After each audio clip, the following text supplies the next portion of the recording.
Ассаламу алейкум достар, бүгін мен сіздерге өте дәмі ерекше баржы 30 минутта дайын болатын макаронның жасалу әдісін көрсететін боламын.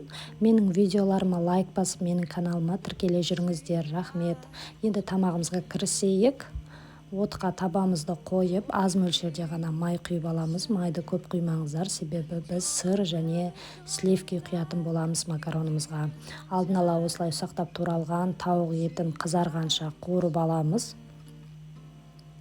Араластырып жақсылап қуырып аламыз.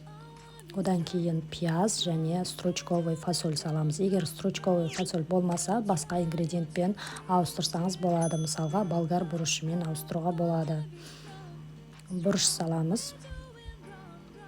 Тұз саламыз. Енді жақсылап пиязымыз қуырылғанша пісіріп алатын боламыз. Одан кейін макаронымызды салып қуырамыз.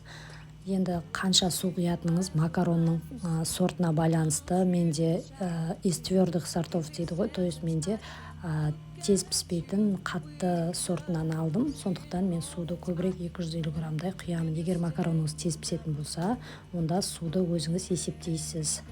Мен 2 бокал су құйдым.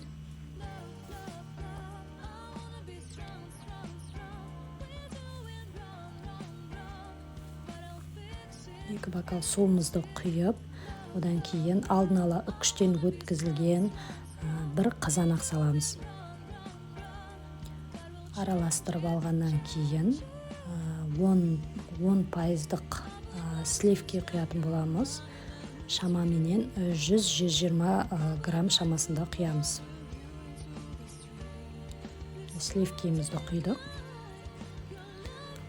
Жақсылап араластырып, бір қайнағаннан кейін қазанымыздың астын басып, қақпағын жауып, пісіріп алатын боламыз. 20 минут уақытта пісті менің макарондарым. Одан кейін дайын болған макаронымыздың үстіне сыр салып шығамыз. Үкіштен өткізіп, алдын ала дайындап қойдым. Сырымызды саламыз. Өте дәмді болып шығады. Менің балаларым жиі сұрайды осы тамақты. Және дайындауға да өте оңай. Сіздер де менің рецептіммен жасап көріңіздер.